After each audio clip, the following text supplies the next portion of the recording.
Welcome to Amazing World Channel. A man lumbers into a tattoo studio and brandishes a photo of Sebastian Kurz, the young leader of the conservative Austrian People's Party VP.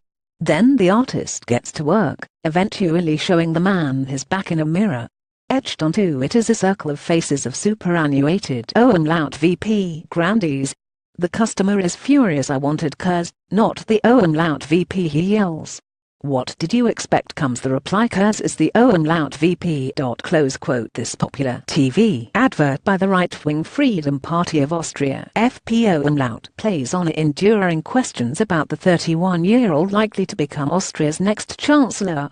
Mr. Kurz was made foreign minister in 2013, 2 years after leaving university, and took over the stuffy, beleaguered VP in May. He has restyled it as the Kurz list, and propelled it from third to first place in polls ahead of the parliamentary election on October 15. To his fans he is the Wonder-Wazzy whiz kid, a rare chance for national renewal. To his opponents he is a ruthless opportunist. His success rests on two factors. First, Austria's corporatist industrial and political model is creaking. Since 1945 the VP and the Social Democrats SPO have been in government for 55 and 61 years respectively, usually is now in coalition with each other. Taxes are high, the state clientelistic, and growth relatively sluggish. Second, the refugee crisis has pushed Austrian politics further to the right.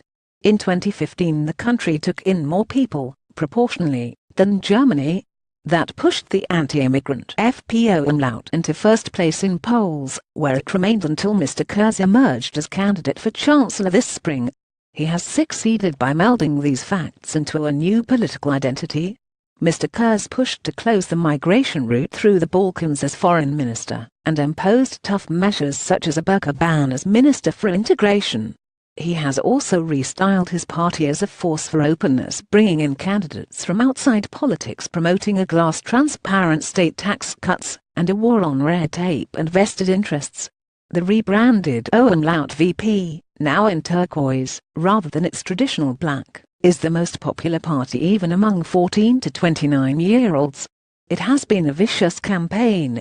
The VP and the SPO have hurled accusations at each other, starting with the claim that a consultant working for the Social Democrats set up Facebook pages with xenophobic and anti-Semitic attacks on Mr. Kurz.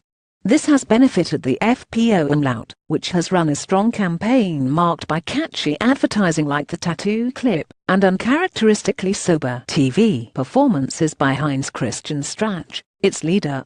The mutt-fighting between the two governing parties has distracted attention from the FPO's own scandals. One of its local councillors was accused of shouting Heil Hitler at a meeting last week, for example. Much depends on Vienna, where the traditionally dominant SPO is in chaos, and the other two main parties are newly competitive.